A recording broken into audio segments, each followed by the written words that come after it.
El Islam en nuestra identidad vasca es importante en el sentido de que tanto el ordenamiento jurídico que se estableció en la época andalusí como la cultura de tipo material e inmaterial que produjo el efecto de crear una civilización islámica en Hispania, en la península ibérica, trajo una consecuencia, una transformación en el modo de relacionarse todos los pueblos, las culturas, y ayudó a estos pueblos y estas culturas a vivificarse, ¿no? Entre ellas, Euskal Herria, nuestra cultura vasca, pues alcanzó digamos un cenit desde el punto de vista cultural y político en aquella época, basado en el gran desarrollo que tuvo desde el punto de vista económico, político, cultural, el Valle del Ebro, con Saracusta o Zaragoza, ¿no? La ciudad que tenía una gran importancia tanto en la época romana como en el Tardo Imperio y en la hasta la Baja Edad Media, y que hizo una labor de foco, de ilustración para todo el norte de peninsular y también para lo que es el sur de la actual República de Francia, ¿no?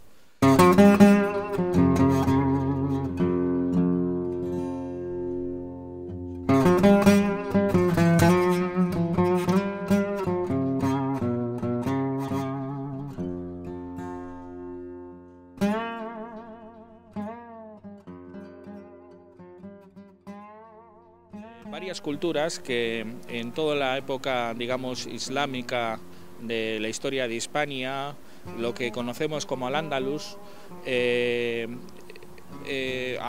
dentro de todas estas culturas que se fueron desarrollando, como he dicho anteriormente, bajo la influencia de tres creencias, ¿no? Básicamente, una de ellas sería la creencia judía, otra la cristiana en sus diferentes ramas y otra la islámica. Las relaciones en un principio atravesaron, digamos, por momentos diferentes, momentos históricos diferentes. El primer momento histórico como paradigma, digamos, podría ser de convivencia y de cercanía, se desarrolló en lo que se llama Alta Edad Media. Es un momento en el que no hay unas grandes diferencias desde el punto de vista doctrinal entre judíos, cristianos y musulmanes, y digamos las diferencias desde el punto de vista cultural tampoco son remarcables. Sí había existido una importante persecución contra los judíos en la época del reino visigodo, anterior al desarrollo del Islam en Al-Ándalus, pero no existía lo que podríamos llamar una serie en el imaginario colectivo, un tipo, digamos, de paradigma de enfrentamiento, ¿no? Sino que existía una gran cercanía. También existían otras creencias, ¿no? Como había sido el politeísmo romano, el politeísmo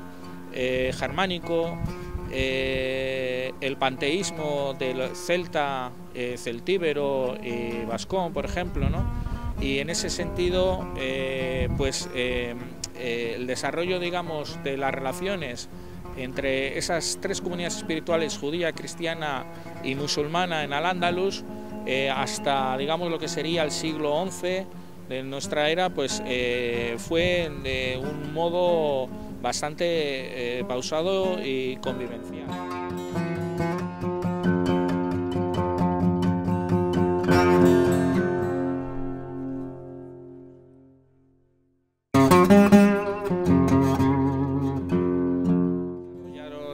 Los reinos cristianos del norte de la península y se alimentaron desde el punto de vista político y cultural de toda la producción realizada por al-Ándalus, básicamente en un principio organizada alrededor del Califato de Córdoba. Dividió, desapareció y se transformó en pequeños estados que conservaban, digamos, lo que es la identidad islámica, pero que eran cada vez en mayor medida dependientes desde el punto de vista político y sobre todo militar de estos reinos peninsulares. Tuvo gran importancia la entrada de la organización político-administrativa de la cultura del gótico desde el Reino de Francia a partir del siglo XI, XII, XIII. De alguna manera unificó a los reinos del norte de la península cristianos y también les dio otra referencia diferente al andalusí, de tal manera que se produjo un momento de pérdida, digamos, de influencia desde el punto de vista político de lo que eran las taifas o reinos peninsulares musulmanes, y en un periodo corto de tiempo pues perdieron bastante territorio. Esto nos llevó a los últimos 300 años de reino nazarí, Emirato Nazarí en Granada, que fue, digamos, una fuente de gran riqueza espiritual e intelectual, pero a la vez ejemplificaba la dependencia desde el punto de vista político, militar y económico, incluso por el pago de impuestos a la corona de Castilla, y de alguna manera también pues ilustró lo que fue la decadencia de Al-Ándalus como referencia intelectual y política. Y como sabemos, desapareció el Emirato en el año 1492 mediante unas capitulaciones. Esto quiere decir que no fue un proceso simple de conquista militar, sino que hubo un pacto que nunca fue cumplido, por el cual se respetaba la práctica del judaísmo y del islam en los territorios del Emirato de Granada. Pero entramos en lo que se llamaría la Edad Moderna y en el tercer momento, el tercer paradigma de relación entre las comunidades socioespirituales judía, cristiana y musulmana en lo que fue Al-Ándalus. Por la entrada en esta Edad Moderna se construye, digamos, un nuevo tipo de Estado. La corona de Castilla unifica varios reinos y a la vez se confedera con la corona de Portugal y de Aragón, y se constituye en uno de los estados paradigmáticos y más importantes de lo que era el siglo XVI, como el propio autor Maquiavelo, ¿no? Autor de Ciencia Política, pues nos confesó su admiración, ¿no?, por la figura de Fernando el Católico, junto con su mujer, conquistadores del reino de Granada, y figuras que ejemplifican el final de ese paradigma de la historia de Al-Ándalus como una entidad política propia.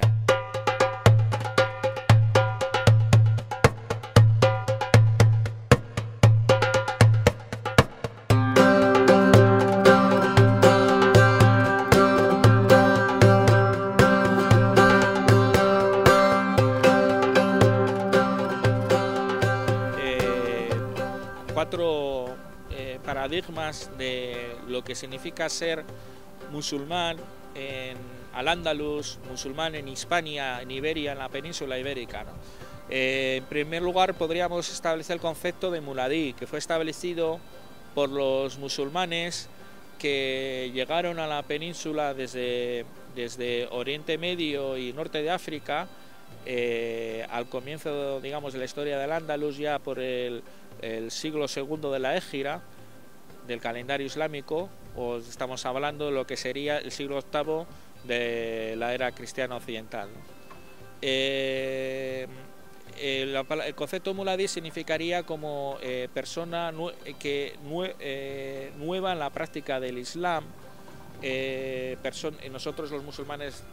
utilizamos el concepto de regresado al Islam, en el sentido de que el Islam es el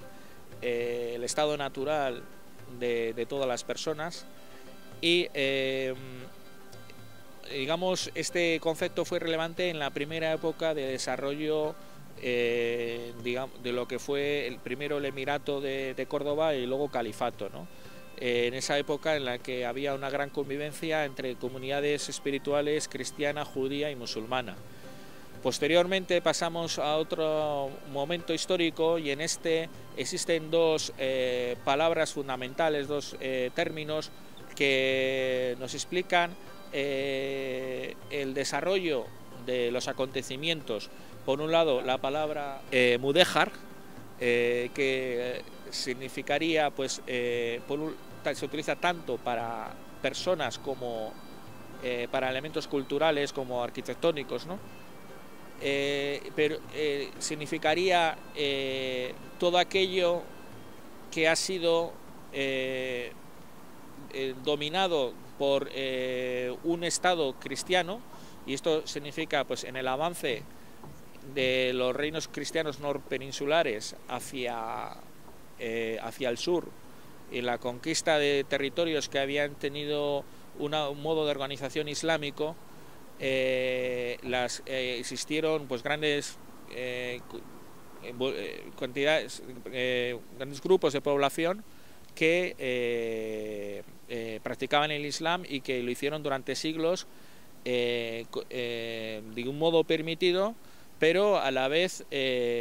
aceptando que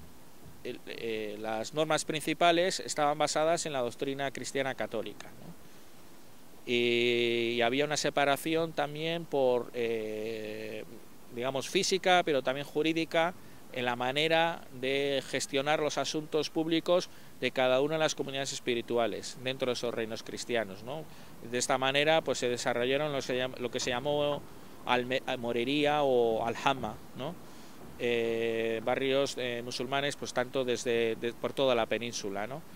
Y que hoy en día, pues, por ejemplo, en algunos sitios son muy relevantes, ¿no? Pues como desde Lisboa hasta Zaragoza o Valencia, ¿no? Existe también en esta época otra palabra importante, que es moro. Esta palabra, cuyo significado ha sido tergiversado y ha cambiado durante la historia, y que los musulmanes actuales en Al-Ándalus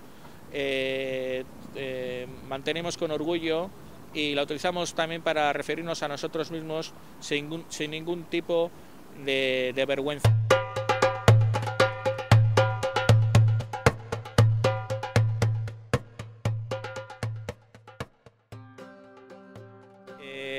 Es una palabra que no está claro del todo el origen, pero en un principio parece ser que se utilizó en aquella época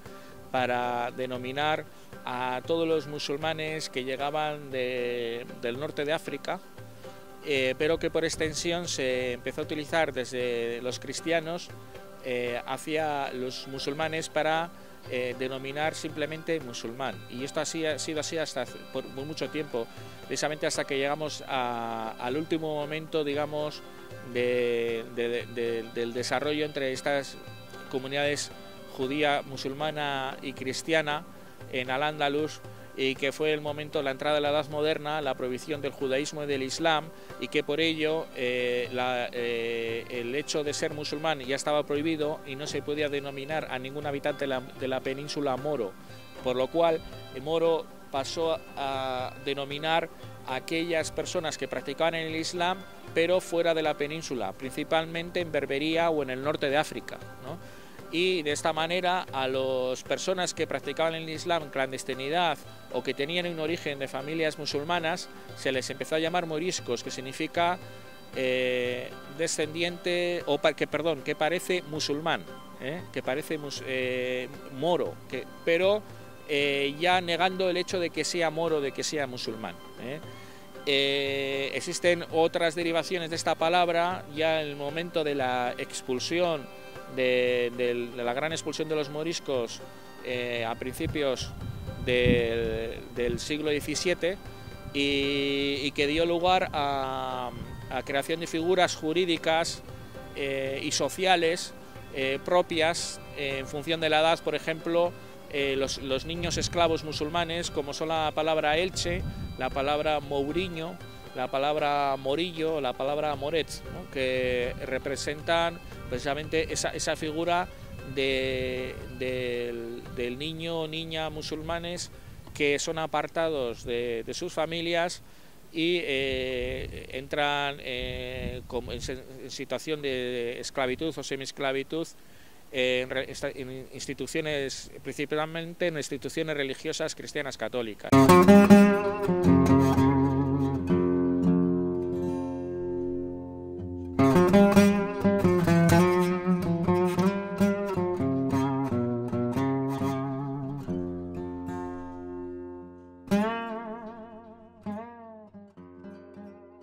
Moderna, ya lo que eran mudéjares pasaron a ser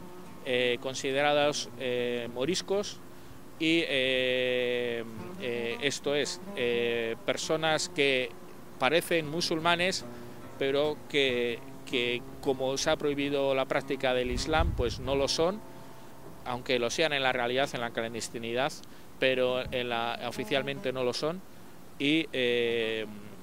esta situación se alarga durante más de un siglo, mientras la cual pues se va dando, por un lado, un proceso de represión importante, utilizando el mecanismo policial y judicial de la llamada Inquisición, que es una organización ad hoc expresa de la Iglesia Católica para la unificación de la doctrina y sobre todo para la persecución de las comunidades espirituales que no seguían la doctrina cristiana católica, ¿no?, sobre todo la judía y la musulmana, pero también diferentes ramas del cristianismo, como el cristianismo protestante, que en aquella época estaba desarrollando. Y este paradigma es lo que nos queda hoy en día y lo que muchas personas conservan en lo que llamaríamos la memoria colectiva, ¿no? Existe sobre todo en zonas donde la cultura llamada morisca fue relevante, como Murcia, toda Andalucía, sur de Portugal, Mancha, Aragón, sur de Navarra, Valle del Ebro en Cataluña. En todas estas zonas, gran parte de los musulmanes, de aquellos llamados moriscos, tuvieron que abandonar algunas de sus pautas culturales y sobre todo tuvieron que abandonar la práctica clandestina del Islam y gracias a la acogida de vecinos o de personas potentadas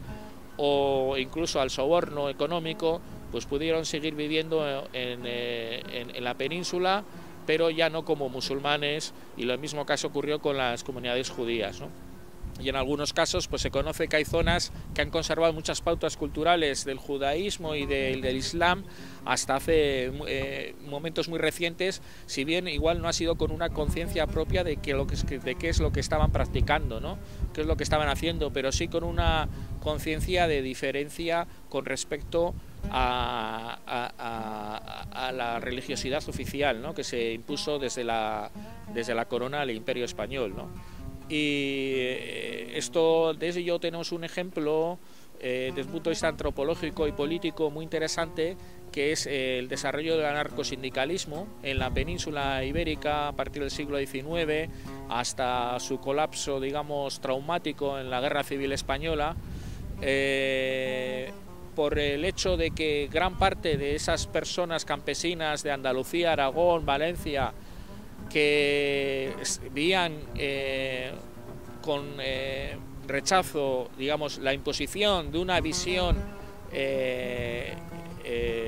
jerárquica de la espiritualidad por parte de la Iglesia Católica y basada en la adoración de ídolos, llevó a una explosión, como hemos conocido, de rechazo. En momentos concretos se llevó al llamado fenómeno del anticlericalismo, ¿no?, que era persecución de de sacerdotes y monjas, miembros de la Iglesia Católica, relevantes, y también al ataque a edificios y sobre todo imágenes religiosas de la Iglesia Católica y digamos sin una conciencia de lo que ello significaba desde el punto de vista práctico, pero vemos en ello que hay como un rechazo atávico, una necesidad de explotar y de dar una respuesta a una represión de una espiritualidad propia que ha existido durante siglos, digamos, de la Edad Moderna hasta ahora, pues reprimida, ¿no?